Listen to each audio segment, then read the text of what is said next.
Hi everyone, welcome back to Dog Q&A. This is number 52, and since we just moved into an apartment from a house, which we haven't done in about, well, pre-dogs, I wanted to do a video on what it's like to move with dogs from a house to an apartment. So there were some things I've learned this week, and it has been 1 week and 1 day, so I haven't been here that long, but I've learned some things I wanted to share that can hopefully help you if you are getting prepared to do the same thing. So I've got Minnie here to help me. Minnie is a retired movie dog, so she's used to a lot of change to some degree. But we got her last February when she was 11, and she's been in a house ever since then. So she has adapted to kind of being in a house. However, she is used to being carried a lot and put in places versus like walking on her own. So I don't think she cares as much whether it's a house or an apartment.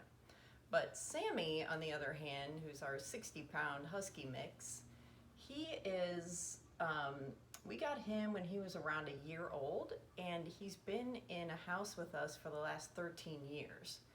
He's got also some German Shepherd in his mix, so he's quite sensitive to change and definitely more sensitive than Minnie. So he notices the differences, and he likes to know where he is, and he wants to know how to get to his home. So that's something that he's had to adapt to. A few things I've seen with Sammy is there are more sounds here that he's not used to, so he's more alert to those. He has always been able to go outside to a yard, and now he can't do that. He's got to go out on a leash. But he does like when he goes out, he likes smelling where all the other dogs have been. So that's been a bonus for him. One big thing we had to think about was moving day itself. So we had to figure out what to do with the dogs while we're packing the U-Haul and unloading it at the new place. So a couple things we did is I put Sammy in the car and Minnie in her crate when we loaded the U-Haul. So, oh, that's not true. I put Sammy in the yard and Minnie in her crate in a quiet room, and then we loaded the U-Haul from the house. Then once everything was packed and we were ready to go, we brought the dogs in. So that kind of limited the stress of the moving portion for the dogs. And then before I put them in the car, let them potty one more time, into the car they go, and then we drove off to the new place. If your dogs aren't used to the car, that would be a big thing to get them used to. So at least they had a safe place to be that was comfortable for them. Then, fortunately for our moving day, it was 70 degrees and sunny and the most perfect weather I've seen since we've been in Missouri.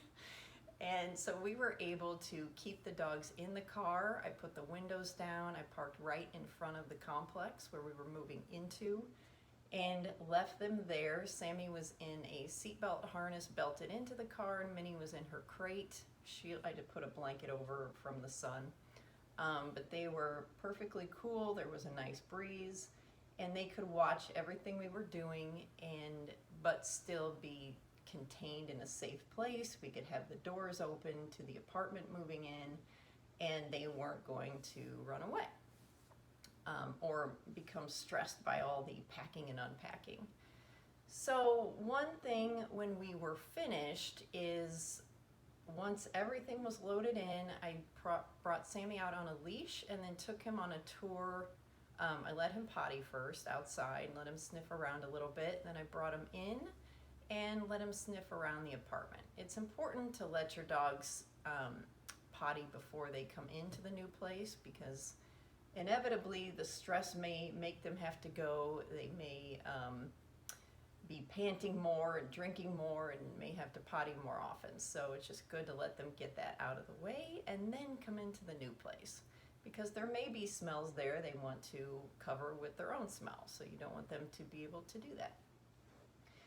So I brought him in on a leash, took him on a tour of the apartment, and that's the leash gives him a little security being close to me, and it keeps him from being able to potty on anything in the house should he try to do that.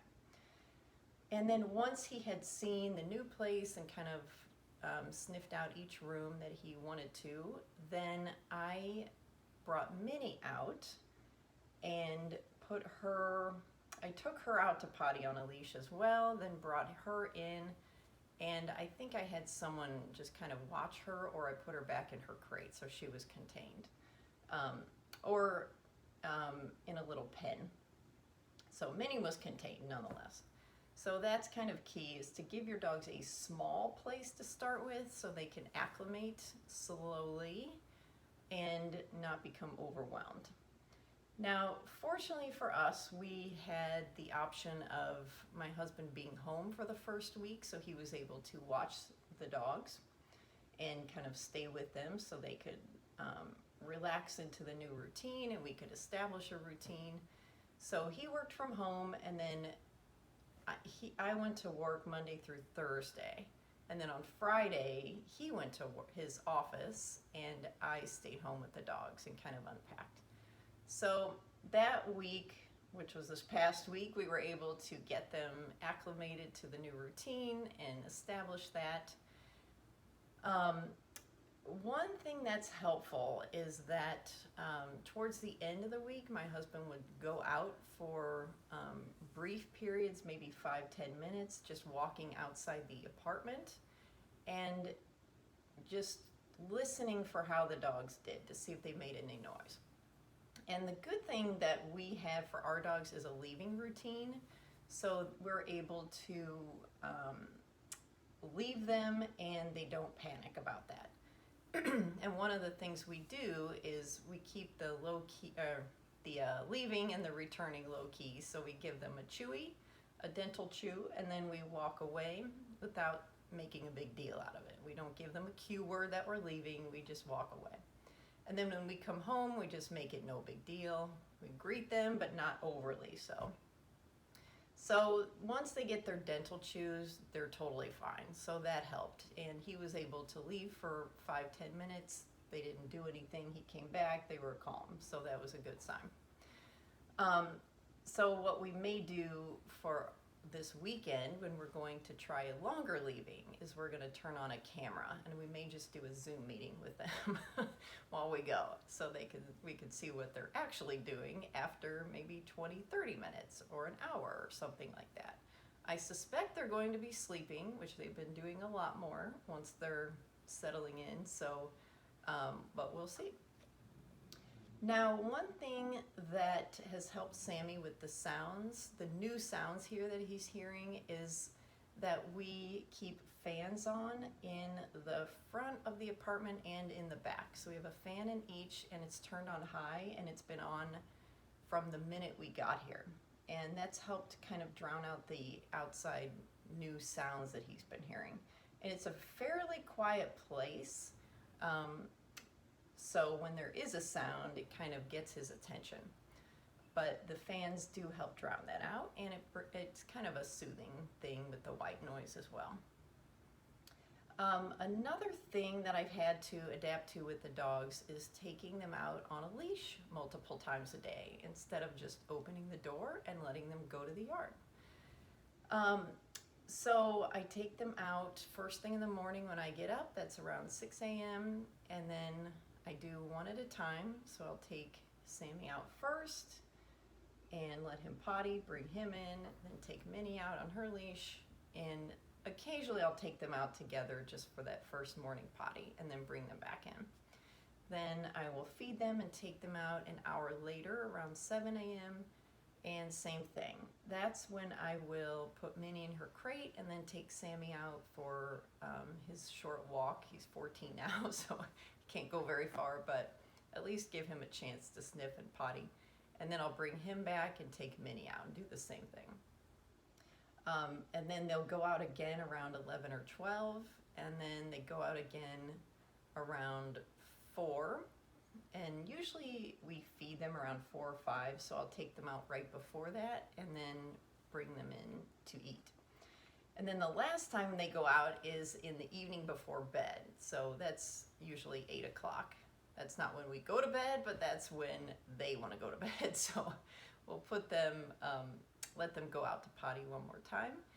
And then one thing is that we used to have a privacy fence at our old house. And so I would just go out in the morning in my pajamas, but that doesn't really work here in an apartment. So I have to get up and get dressed. And right away, I can't lounge around in pajamas anymore. But that's just one of those little things to think about.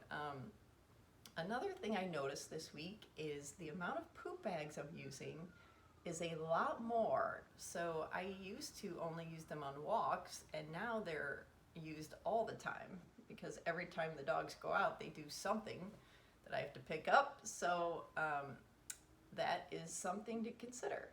And I did bring our pooper scooper, but we are rarely standing right there when they go, and it's just easier to grab the bag. So definitely invest in the poop bags. Now, I also wasn't sure what it would be like living in a big complex with a lot of people and dogs. And our building has 2 floors with 4 units on each floor. So there's 8 apartments in this building. But I have yet to actually run into a dog when we were out with our dogs or like coming and going in the apartment. I think if that happens, which I'm sure it will, then I will just turn around and walk in, let the dogs pass, and then go by. Or just go the other direction. But everyone here is very conscientious of managing their dogs very well, which I wasn't sure because we're in a little more rural area than we were, and wasn't sure how that was going to be, but everything's been very quiet here. We do have 2 Malamutes upstairs that occasionally the 6-year-old female will just do this jumping, running thing, which is kind of cute, but it doesn't happen very often, so it's just funny when it happens. And then just to show you how conscientious the neighbors are, I wanted to tell you a story of something that happened this week. So our neighbor upstairs with the 2 Malamutes, I had only met her once briefly in passing and didn't know anything about her. And we were in our living room down here, and all of a sudden we looked outside the sliding glass doors, and it was raining. I should say it looked like snow, snowing chunks, like huge chunks of hair. And it went on for about 30 minutes, and then it stopped, and then it started again. And we thought, oh my gosh, they are grooming those dogs. How often does this happen? Because now it's coming down in our little patio area. I was like panicking, thinking, we are gonna have to address this because that's not great. So right after that, I was thinking about how best to address it with her. She comes running down with a trash bag and starts like saying something through the glass and picking up all the hair. So I went out there and talked to her, and it turns out that they had just bought that blower for the dogs, and it's the first time they ever used it. And she literally just moved in January. So she's still figuring out how to groom these giant, massive dogs with all this hair in Missouri when we're coming into summer, when it's going to be 100 degrees and humid. And she just came down and cleaned it all up, and she's like, I'm so sorry, we're gonna figure out we'll let you know if we do this again. And so but that's just how everybody has been here. It's just very kind and considerate, which is very nice. And I can't imagine moving into a place where people don't care about what their dogs are doing, or the apartment complex doesn't have rules for the dogs. So make sure your apartment complex has some kind of rules and that they keep up with them so that it's not chaotic there, and that helps the dogs so much when it's peaceful for them. So if you're thinking about moving from a house to an apartment, or you are going to, hopefully this gives you a few things to think about. And if you need training help with your dogs, please visit my website for more information, triciacasper.com. and the link will be in the description below. So, all right, guys, happy Saturday, and I'll see you next week. Bye-bye.